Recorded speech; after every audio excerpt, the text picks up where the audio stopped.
Good morning, good afternoon, good evening, good whatever time of day it is. Thank you for tuning in to Conversations with Dr. Don. The show is produced and broadcast from the Portland, Oregon, USA area.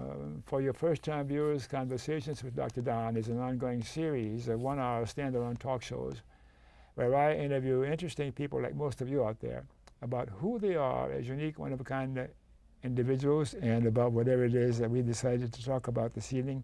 And you'll find it very intriguing talking to my guest, Kevin Fitz, about so much stuff to do with mental health and those kinds of things.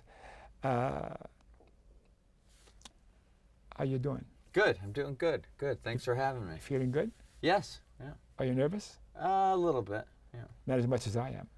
Well, it's hard to tell because you put up a good front. I love it. This is going to be a good show. Yeah. So as you know, the show goes in two major parts. And the first part can be 15 minutes or 45 minutes. Second part is the subject of the show. Okay. A consumer-centered mental health policy is needed. Yeah. So let's just get started here. Personal stuff. If I were to ask your best friend, who is Kevin, what would your best friend say? Be your best friend. Kevin is? He is an advocate for those with mental and emotional disabilities. With lived experience. Okay. I'm ready for the add-on part. And when and where were you born? I was born in Eugene, Oregon at Oregon. Sacred Heart Hospital. March 26th at 6:15 p.m., 1965, the year of our Lord. You remember it well. Yeah, it was like I was almost there, primarily. Why were you born? I'm not sure because the doctors told my mother, don't have any other children. She already had two daughters, and they said, we don't think your body will be able to, you'll be able to have another child. I was premature. 5 to 6 weeks premature, and born with severe epiglottitis. Epiglottis? Yes.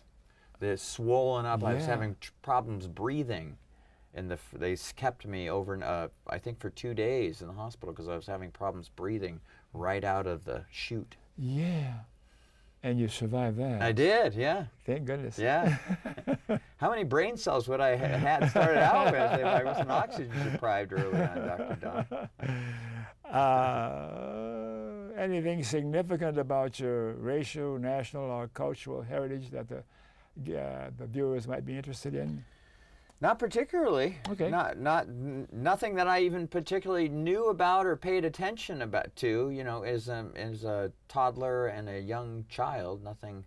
We grew up in Lane County and then Benton County and then moved to Redding, California, and so not particularly. It was only when we moved into the Midwest that we started to understand, the impact of different cultures and the impact of poverty, because in Milwaukee, outside of Milwaukee and outside of St. Louis, that was kind of a culture shock. Do you have any idea how intelligent you are in the IQ testing? What's your IQ? It's hard to know. My mother claims that she had it tested and it was 142 when I was in 5th grade, and my father said that's nonsense. We never had you tested. There's no way that your IQ The reason is that high. I ask is because it's a fun thing from my days when I was practicing. Right. Before I'd administer my batteries, right. I'd have about 5 minutes with the patient or the client and make a guesstimate, and then administer the test and say, God dog, I nailed it ahead of time, within 5 points, Right. But yeah, you're unusually bright. Above room temperature, I think I probably. Delightful. And what's fun for me is because then I'm able to, because of my little higher than average, I'm smart enough to know when somebody's smarter than me, so I don't get in the competition because I'm going to lose. And I don't like losing. But it's fun to talk with somebody who's very, very bright. Oh, well, thank you. Yeah. Thank you. And were you Catholic? Episcopalian. In a Catholic hospital? Yeah, Episcopalian, yeah. That was the general hospital down there. That was the hospital. That was the main hospital in Eugene in 1965, Sacred Heart Hospital. Oh. They didn't have an Episcopal hospital. Okay. Yeah. And so do you have a religious preference today? I identify as a person who is particularly interested in a Zen Buddhist approach to living. with a secular focus. But I also encourage and like to explore some of the history of early Christianity, the idea of Jesus as a radical preacher preaching about poverty and class and inclusion. Some of that I find somewhat intriguing, but I'm not particularly taken by ideas of supernatural human beings or miracles from the sky. Mm-hmm. Did you study Buddhism? I read an awful lot of Buddhist texts, listen to podcasts of Buddhisms, tried to do some Zen Buddhist meditation here in the Portland area previously. Zen Buddhist teachings what got me into working in hospice as a hospice volunteer. So, but I was never a disciplined. I'm a lazy, I don't call myself a practicing Zen Buddhist, but I enjoy the philosophical teachings of it and the idea of, Ram Dass, be here now, be in the present moment. I find some of that very interesting. Of course. Did you ever think about embracing a formal religion like Catholicism, Protestantism, any of the Eastern religions? When after my first psychotic break, I was so taken by my Episcopal priest's outreach to my family, his personal support of me as an individual, his care and compassion for me as a being, and his social work that he did outside of his Sunday morning stuff, that I thought I wanted to be an Episcopal priest. I went to seminary for a short time. Oh, you did? Oh. I was Roman Catholic. Oh, okay. Wow. Till I started recovering some years ago. I'm not Catholic, but the Episcopal Church has some similar rituals. One thing I will say about the Catholic Church is I am always amazed at their commitment to serving the poor and to their outreach, to even downtown Portland, some of the work they do with their mission, and that part of their commitment to helping those lesser off than us. And I think I think the Catholic Church does an amazing job of trying to do that sort of outreach. I agree. And how about your formal education? How much of that did you get? I made it to the 8th grade. I was held back in 8th grade, the year of my parents' divorce, because I was absent or not present more than I was present. So I had, in my first year, my first 8th grade, the first time, I was not there 51% of the time, so they held us back. So I did 8th grade twice, went into the 9th grade, skipped school most of the time, quit school formally in the middle of 10th grade, and then ultimately 3 years later got my general education development certificate. I'm smiling at what you're saying, but it's so similar to mine. Oh, wow. I dropped out of junior high school. Oh, wow. Finally went back to school years later, going forever and ever changing majors, and finally I got my PhD. Wow. Similar, yeah. Wow. And I have a year of community college, particularly focusing on beginning psychology classes, sociology classes, and some first level English composition and math classes, but that's as far as I have gone. Mm-hmm. My long-term academic goal was to become an master's in social work, so I can be, under the state of Oregon, a qualified mental health professional. But you're not that now. I am not that now. I am, by the state of Oregon, I am considered a qualified mental health associate because of the amount of time that I have working in the field as a junior clinician supervised by a qualified mental health professional. How many years you... I started working in clinical work in 1994 as a residential associate, and then was supervised by a qualified mental health professional, and then after 3 years of clinical supervision, then I became a QMHA. The quicker route to become a QMHA in Oregon is to graduate with a 4-year degree in psychology or that related. So you got your credentials in that way, huh? Yeah. Like being a part of living and experiencing and learning that way, right? Rather than the book stuff. Yeah. Okay. You have a partner, boyfriend, girlfriend? I have a partner. I've been with the same person she's lived here since 2004. I met her, I was emceeing a mental health consumer conference in Washington, D.C., and I was the master of ceremonies, and I was the chair of the committee, and she saw me on stage, and she said that's when she realized I was the same guy she... Yeah. Do you plan to retire? It's hard to say. I'm a volunteer, so I don't collect wages, and I work as a peer support person and work in policy.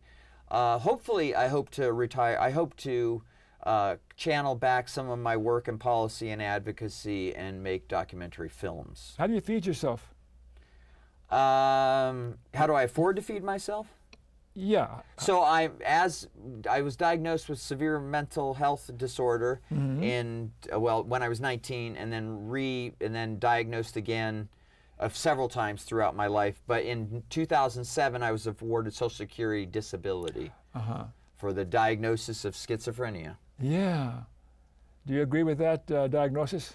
I have a cluster of symptoms that would relate to intermittent psychotic disorder, and some of the things that people with schizophrenia experience, I experience too.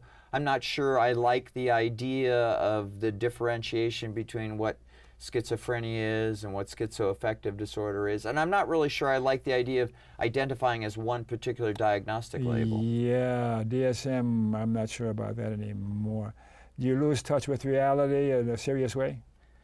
I have broken with consensual reality, or the buy-in of consensual reality, dozens of times in my life. Some more cataclysmic and more chaotic at times. Pardon me, I just slipped my psychologist hat on, and that's not fair. I didn't mean to do that. Oh no, it's fine. I thought I was sitting in my office anymore. Thank you for accommodating. That's fine. My doctor refers to it, my psychiatrist currently and previously refers to it as psychotic breaks. Yeah. My parlance is I like to refer to them as extreme states of fearfulness, suspicion, distrust, and emotional despair. Been there. I'm going back into me again. When I no, it's interesting. Yeah. I was about 9 or so when I had the kitchen knife pressed to my solar plexus, praying for what it took to plunge it in and end it. At 9 years old? 9 to 10. Wow. Ooh, wee. So enough of that. Wow. But moved past that a long time ago, and now nothing serious anymore.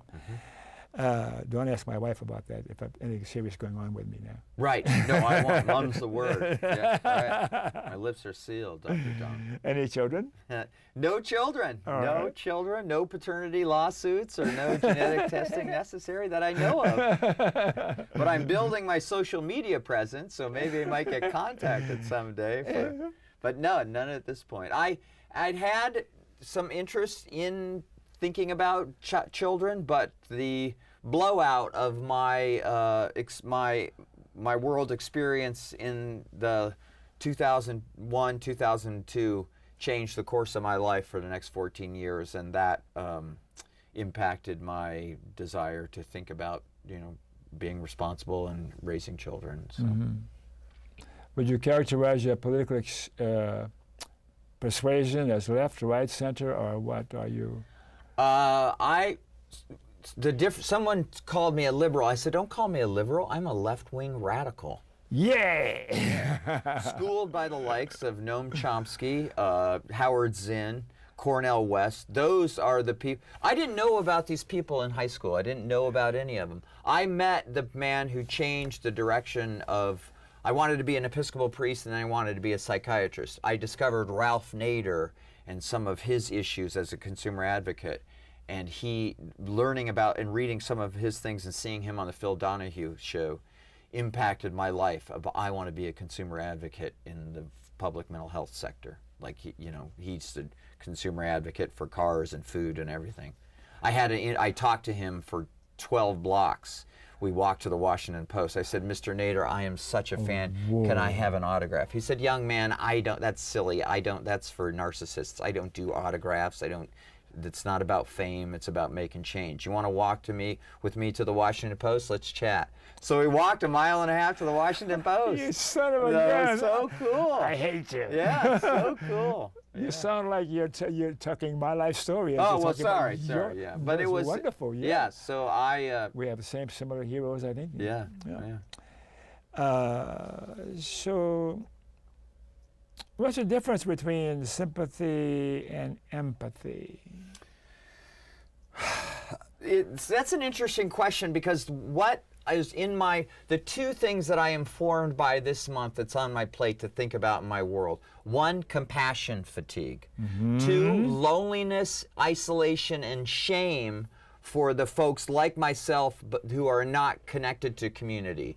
For the area about compassion fatigue is the streets, and the issue of houselessness and people who are wounded and suffering is at an all-time high. I am an empathetic person, a conscious person.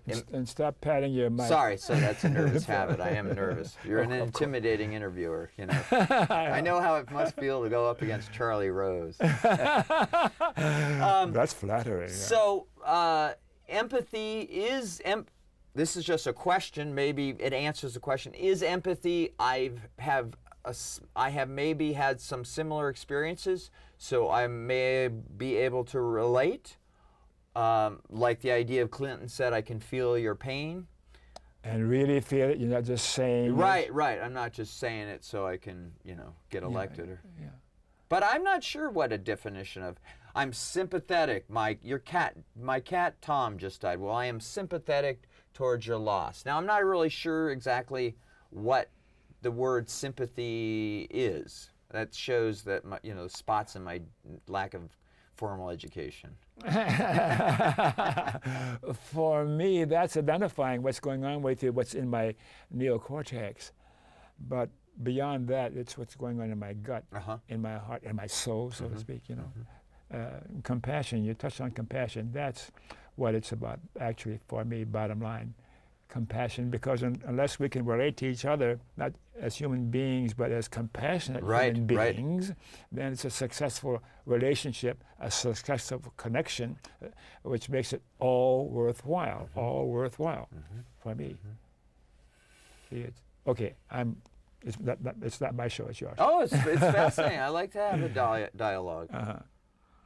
Memberships in political, social, or civic organizations. I saw your bio, and you belong to 30,000 organizations. I participate in an awful lot of ongoing and time-limited policy initiatives, councils, and advisory boards related to behavioral health.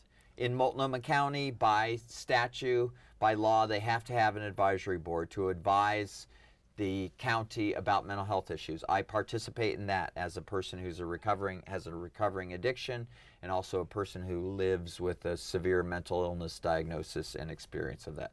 To the same degree, the state has processes that are also advisory councils. So I participate in 2 or 3 state advisory councils. Some individual health organizations, like, for example, Legacy has a new psychiatric crisis unit. I sit on their advisory board. None of these are all volunteer positions. It's advisory. I'm not a governing board. I'm not a governor of any of these processes. I'm not a paid board or director like those on Chevron or Monsanto is. How do they treat you in these positions where you're simply an advisor? I am always encouraged to continue to speak up and raise important issues. And I am immensely appreciate the other stakeholders who say we need to do a better job of reaching out to the recipients and the consumers of these services to make sure we're hitting the target with our service provision, to make sure it meets their needs, and this is what people want. And you are vocal, and you're hyperactive, Kevin, and you always have good questions, and we enjoy your participation. Do you belong to the ACLU? Am I paying my dues now to the ACLU? Never mind. I would be a card-carrying member. I don't know if they want a donation or not. I looked at in my wallet yesterday. I had an AARP card. It said, your membership expires 2016. I got a bunch of those that are expired. It's expired. There are a few that I hang on to through the years, like Nader's organizations. Yeah. I'm a member. I don't know if one could. I'm also, one of the other things I find great meaning, I'm a participant in the Central Committee of the Multnomah County Democrats and have found great joy in associating with the Bernie-crats who are now getting involved and some of their ideas of progressivism and economic reform that is not based on neoliberalism and multinationals running the show. And I find that quite exciting. We should have a chart of our genetic heritage, because I think they'd be very similar. I also am a participating member of the East Side Democratic Club, which I always find amazing. Yes, they're delightful. Yeah. Mostly old fogies. Yeah, but it's still, but they great questions, great guests. It's always delightful. Yes, it is. Yeah. The only drawback about it, the ambiance of the room reminds me of a 1970s, church room. Yeah, church room that hasn't been redecorated, and it's just kind of awkward. It's kind of charming. Yeah. Well, and the food makes up for it. Yeah. And then also one other thing, more recent, last 18 months, is Humanists of Greater Portland on Sunday morning at the Friendly House. I find that fascinating. You'll be there next Sunday, huh? Yes. And I'll be there cheering you on. I'm a humanist minister, did you know? I didn't know that. Yes. But I find that all the scientific minds in that room and the questions, I find that also quite exciting. If you get up early enough, you can come to the early bird discussion group at that location where the main program goes.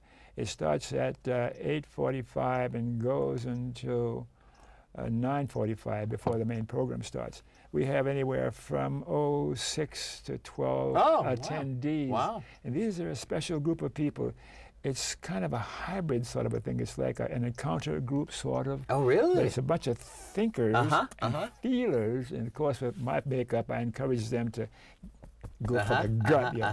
And it's been going on now for years. I organized this some years ago, and it's been ongoing ever since. Interesting. Wow. So see if you can come over some Sunday morning early and take part of that. Oh, you'd be a great addition to it. The great thinkers there. And the human beings. Persons from the past or alive today that you particularly like. You mentioned Jesus as one and admire. Anybody from the past or particularly when I was during some of my early extreme breaks or psychotic episodes, I read the teachings of Thomas Merton and found that very encouraging. Read it over. No Man is an Island. Found that very, very encouraging. The author who wrote "If You Meet Buddha on the Road, Kill Him" found that his book, Growing Up, The End of Innocence, Sheldon Kopp was psychotherapist. That particular book about growing up, maturity, responsibility, impacted me particularly to this day. There's another, I think he's a psychologist who was involved in the men's movement, a gentleman named Sam Keene. Oh, yes. I found some of his teaching very interesting. And the book by Robert Bly called Iron John, also very interesting.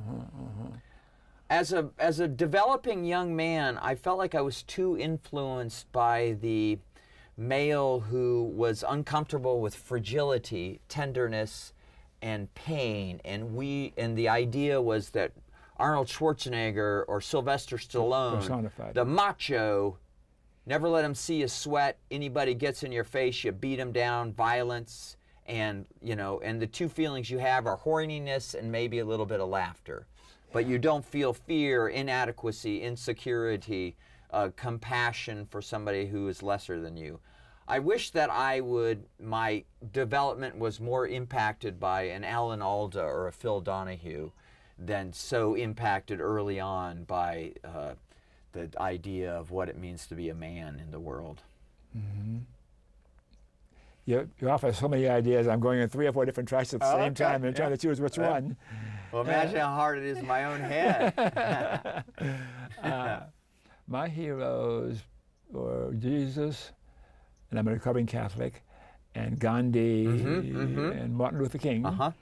And there's a whole plethora of them now in the past 20 or 30 years, and I've lost track of which ones in some sort of order. But there are Cornel West, hero of mine. What about Malcolm X? Yes, of course, and his awakening, so to speak. And I mentioned Cornel West because I often comment that he reminds me of a black version of William F. Buckley. Oh, wow. Wow. Do you like Buckley? I enjoyed the firing line because of his spirit. I didn't particularly like his politics, no. but I thought his spirit charming. and his vocabulary and all that was quite interesting. Yeah. So it's a little sampling of my heroes from the past. Is there an elected political figure in your lifetime outside that you can't say FDR, but is there anyone in your lifetime, elected political figure in the Western world that you identified or would name as a hero? It's kind of funny because Jimmy Carter has turned out to be some sort of a real human being, very rare. I don't want to go down that track because I have so many of those too. I'm very fortunate in having been available to experience a few really beautiful human beings in the true sense of what it means to be a human being, and loving and embracing other life on an equal level, so to speak. I've been accused of being a closet Buddhist or something, but I always feel flattered when someone accuses me. Interesting. Didn't make it to elected office was Robert Kennedy, and his metamorphosis, but some of his change later on about the issue of poverty. Yes. FDR, of course, because some of the things that he did regarding Social Security. He wasn't initially Lyndon Johnson, Vietnam War, and some of those issues, but the impact on Medicaid and the poor and the working class and disabled, I'm very thankful that he was in the world that he did. Maybe John F. Kennedy would have, have finished that process, but and we shall overcome. Remember when Lyndon Johnson said that? Jimmy Carter, I thought was I wasn't his political skills. I'm not so sure of that. I knew he was super bright when I first saw him on television, and he was far better when I remember Richard Nixon on the TV. Morally, I thought this is a bad actor. When I was 7 years old, seeing Richard Nixon you can on smell TV. him. Right. This guy smells like a crook. So anyway. Can we digress for a moment? Sure. What's going on in Virginia, that's the town where Robert E. Lee statue, the conflict going on there? Where do Charlottesville. Right. So here's the question I've been thinking about all day. Where do men who are disenfranchised economically, separated relationship, fractured families, have adverse childhood events that could make a list of, up as long as my arm of all the adverse childhood events, their inability to understand and process their own pain, the idea that give me something to hate gives me some sense of meaning, some connection to the boob tube populist manipulator, I feel like I matter in the reflection of their image upon me. These other things are sublimated or underground or repressed or not talked about. I am wounded, my employment situation, my relationship situation, I cannot relate to the Instagram yuppies or the hipsters. Where am I as a working class white male having value in this culture? My jobs have disappeared. It's a struggle. The relationship's challenging. What do I do with that pain? The opportunity to give me something to hate, to connect and bond tribally with what Bly would say. Oh, here it is. It's the alt-right, and it's these cheaters, these losers, these libtards, and these crooked politicians. Rather than getting at the core, greed beyond description. Right. We can't talk about what Sanders was saying. We need 2 more hours on this show to cover the stuff that we could enjoy talking about because we only have 1 hour. Yeah. Well, let's go back to the stuff that we don't want to talk about. But I think that Sanders got at it. He said, it's part of this is the economic system and this unexpressed rage of how screwed me as in poverty or working class is. Sanders is flawed. He is flawed. The Democratic Party. He's got to disassociate with that term, Democratic Party. I thought when I first heard Sanders, I said, you're going to end up knighting the neoliberal Walmart board member, corporate Goldman Sachs speech giver, who's worth multi-million dollars. All of $220 million Bernie Sanders raised, independent, no PACs, to end up knighting the corporate Democratic leader. Yeah. Because the director's going to kill me in there if we don't stop. Let's take a break, Mr. E.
Fatigue. What's the antidote? As a human being in a metro area where suffering, displacement, pain, lots of existential challenges that's out on the sidewalk for you to see in the core area. Employing magic and finding a way to connect in the sense we've been talking about in the past, such that the person is aware that you're empathetic with them and your compassion is working, and then they're available to hear you, to hear your ideas and your suggestions about what they need to do to take care of themselves such that they're not worn out. It's caring for others more than caring for oneself. So let's resume with the second half of the show. Okay, very good, very good. I'm frustrated because we can go on forever. Well. Okay, so looks like we're back. Thank you for staying tuned.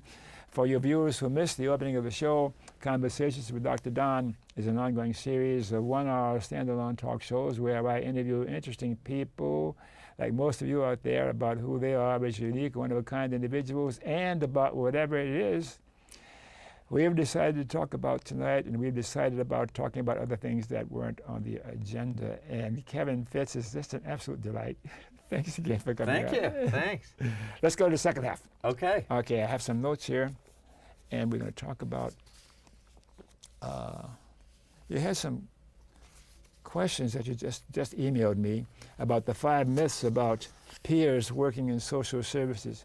What does that mean, peers working in social services? Say a few words about that, what that means, peers working in social services. Okay, so just maybe a 15-second background. Whatever. So I presume that the majority of our audience members are familiar with the idea of Alcoholics Anonymous that got started in the 30s. I think so. And some of the idea that the connection or the kinship of one alcoholic helping another alcoholic sometimes is the thing that is the difference that makes the difference in some situations. One simple alcoholic helping another alcoholic is sometimes that connection, that bond, can be life-changing and cause meaningful future change.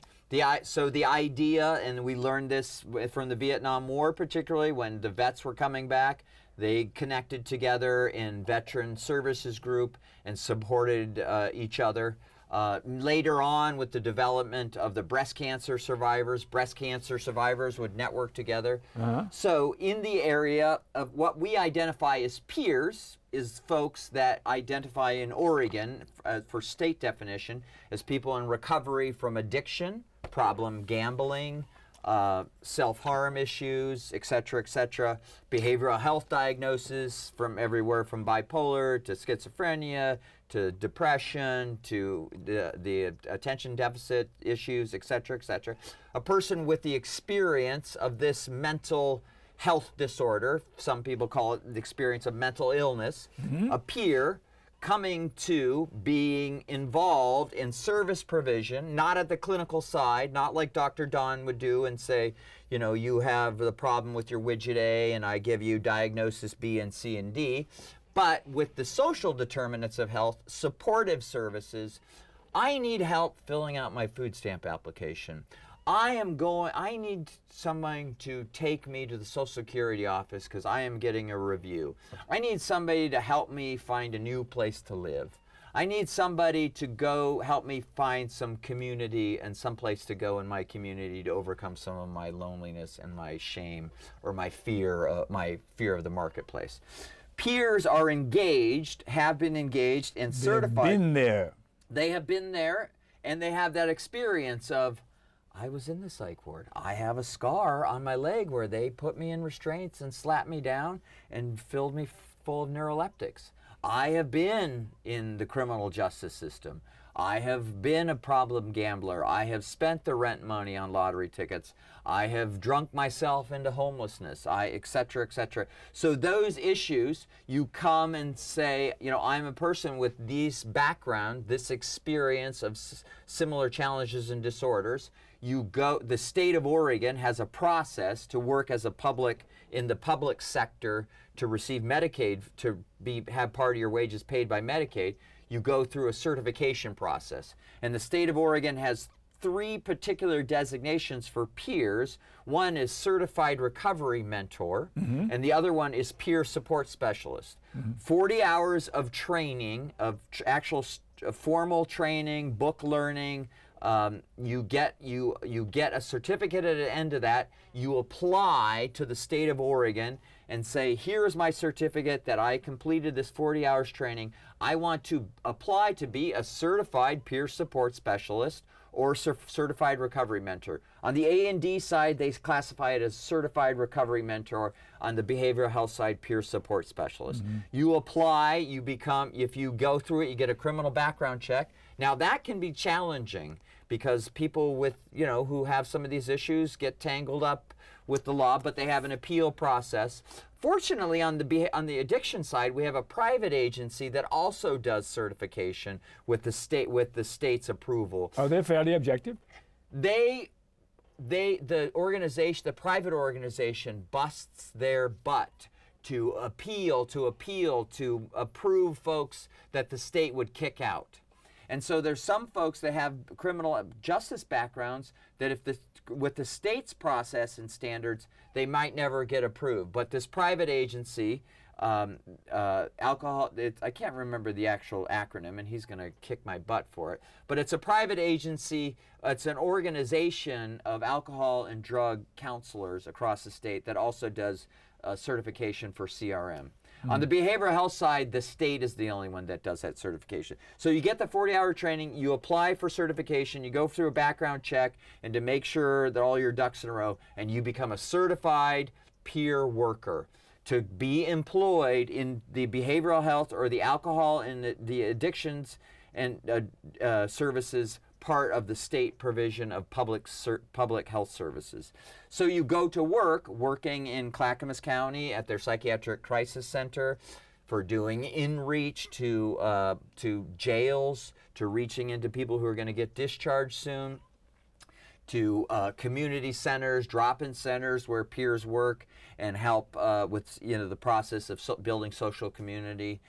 and lots and lots and lots of other things. Why do people like you choose to do this? Have you heard the old adage, the inmates want to run the asylum? Or that place is so effed up, it seems like the inmates are running the asylum. Look closely. Yeah, that's right. Right. Who should be the inmates? Never mind. It's our conviction, our organization and my conviction, that services work best by people who have had some of the experience that the services are prescribed to. Yeah. I don't know. Now, it's obnoxious for me to say the words, but you have heard the idea that Coke and Walmart does significant surveying and testing of what the customer likes with enough fizz or enough caramel color, or they want, gentlemanly, friendly greeters at the front door. They do all this customer service for what they want on the retail level. To make that money. Well, to make the money, to please the customer. For the longest time in public mental health services, the payer or the customer was identified as Medicaid or Medicare or the county. So it is late in coming that the recipient, the actual person who's getting the services, is also the customer or the consumer.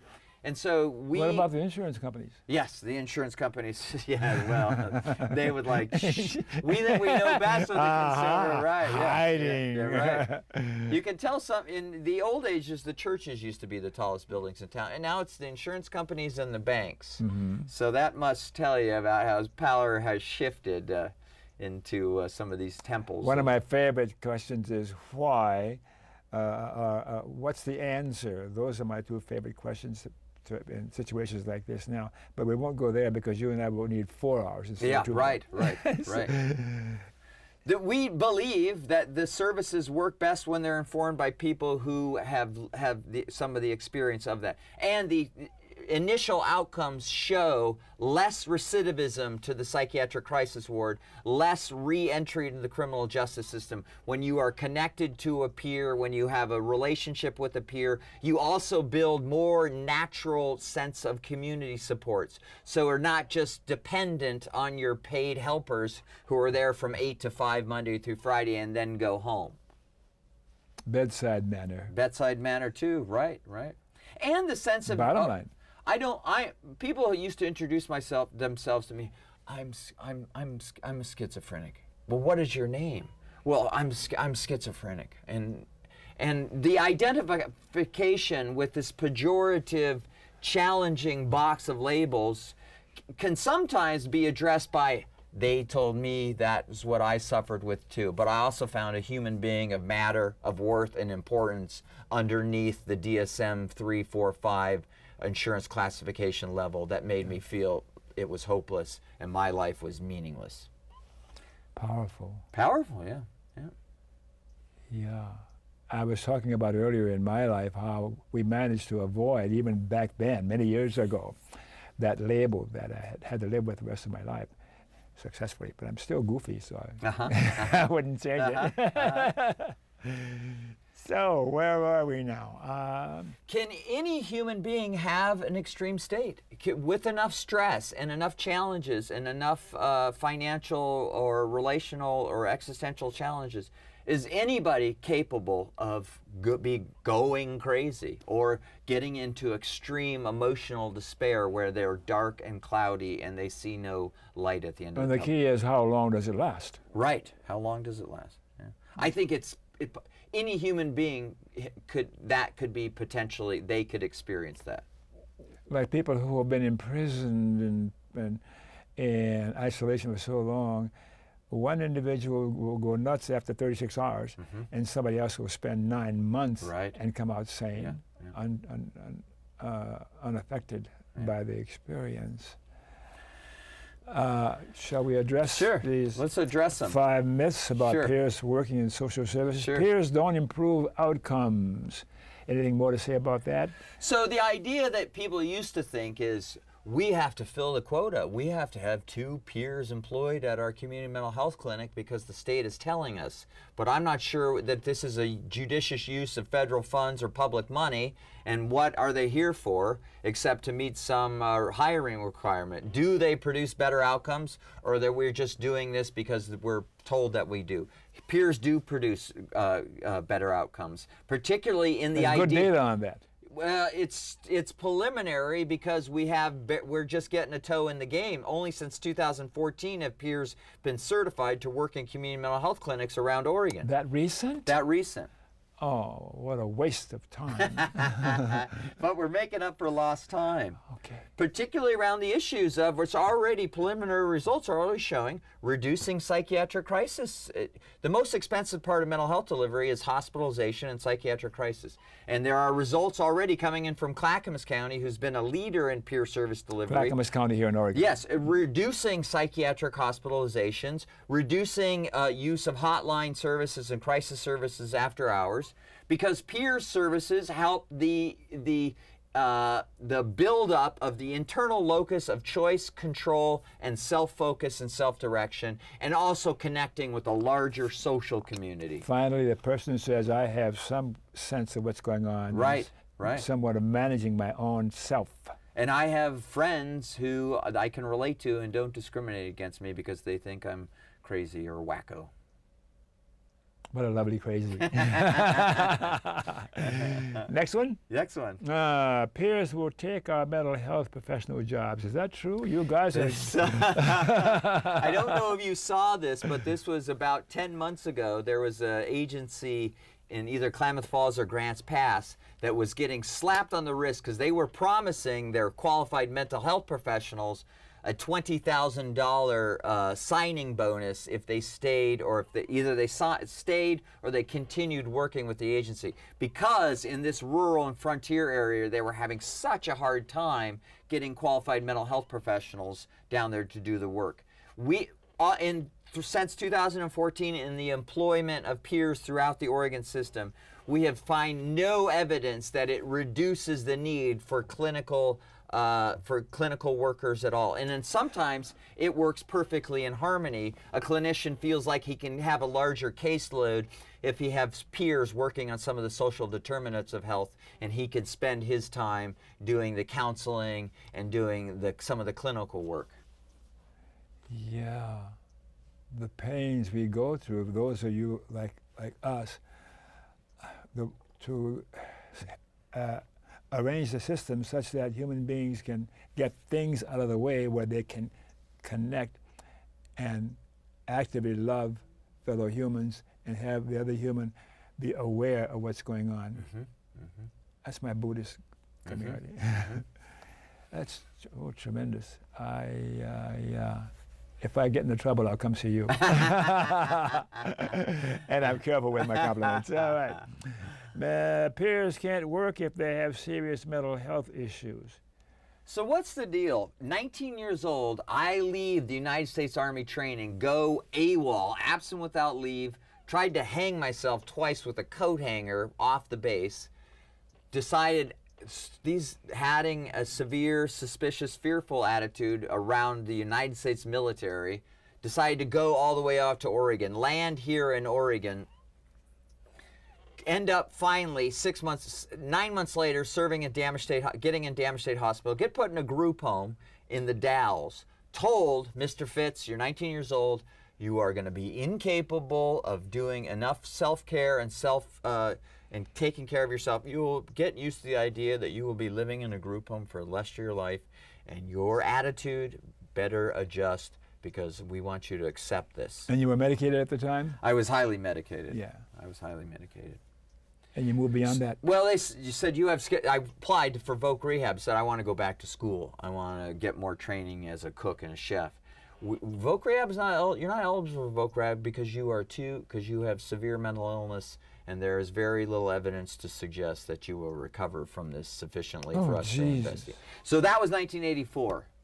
Things have changed now. You can live, I hear voices, I have what my psychiatrist calls tactile hallucinations. I hear voices day in and day out, but they don't impact. I'm not working currently. I'm not paid currently, but I am engaged in meaningful activity that some would not think I would be capable of given my diagnosis, which can be like, a pair of cement boots in the world of success, just because how so much discrimination against the idea that you're a cracked egg and there's no hope. How meaningful can you get?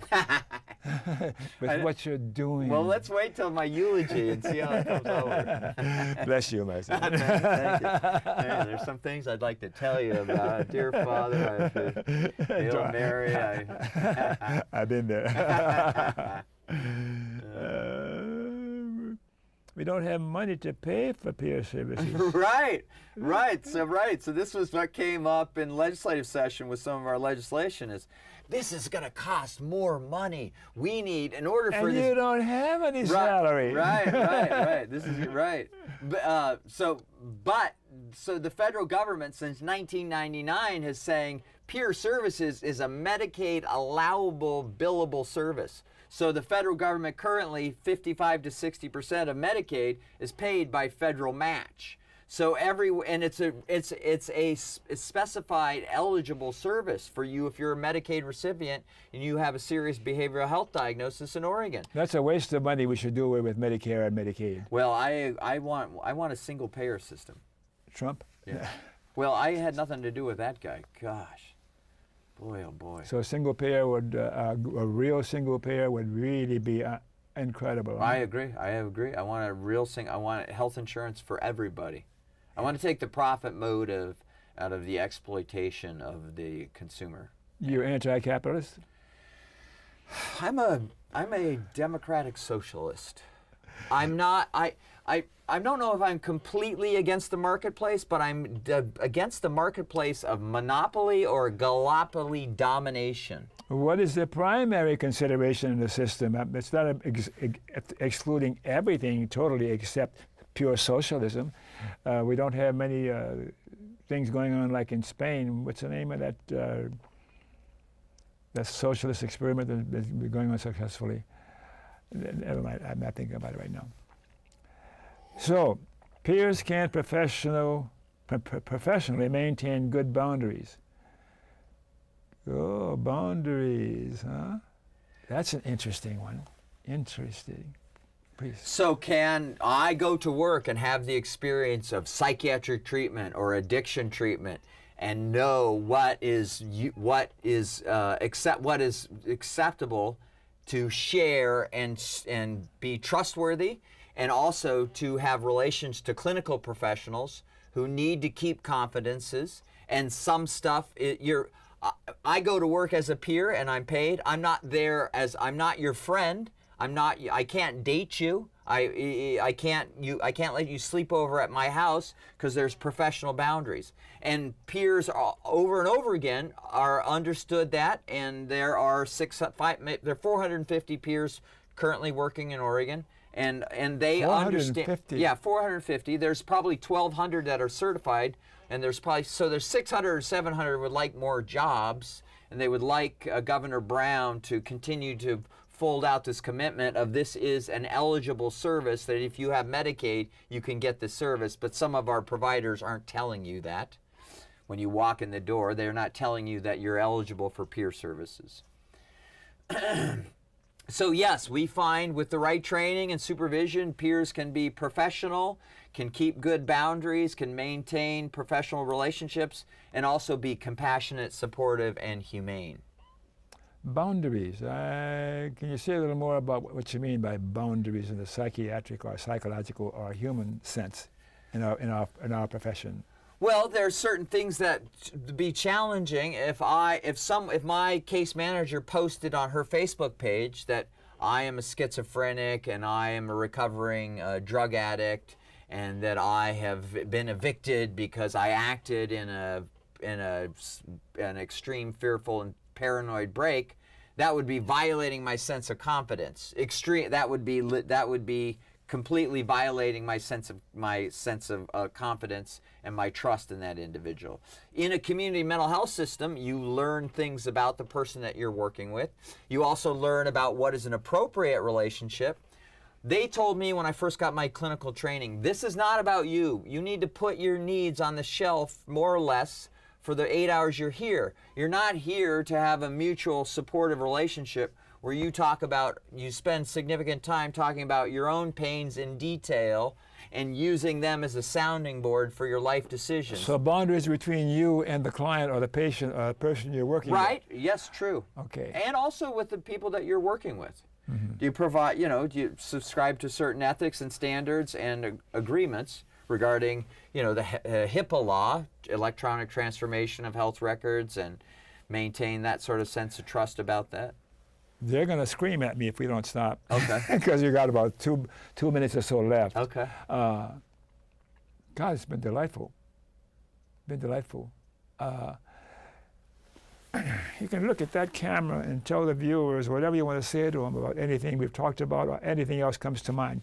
Go for about 30 seconds or so. All right. And just talk to the viewers. Okay. So the thing that I am formed by, being an individual who has gone through trauma and has recovery and dealing with issues of emotional and addiction and psychotic states, is to not give up on oneself, and also to dig deeper in the well of the individual that you're dealing with, and to never give anybody a sentence of that this is not possible, and that you're going to be stuck in this current stasis of your condition, and that there's no possibility for your situation to improve, whether you're dealing with a mental health disorder or an addiction disorder. Mm-hmm. I also want to challenge everybody, because of the epidemic of our houselessness and the economic situation. There's an awful lot of people out there that causes us to harden our heart because we are approached and impacted by it. Yes. So any centering process to help you regain your sense of compassion, your sense that your neighbor is your brother, that is so important, because I've seen so much callousness and rudeness to folks who are suffering on the streets and in our institutions, because people are burnt out and exhausted by the impact on the numbers of folks that are suffering. Well said. Thanks for coming Thank you, on. Dr. Don. We have time for a public service announcement or two, my favorite. So thanks for watching. And remember, KFC, not Kentucky Fried Chicken, Dr. Don's KFC. Kind, friendly, and charitable. Be kind, be friendly, and be charitable. To you too. And you too, and you too. Hey! We'll talk to you next time. Thanks for watching. Good night. Good night.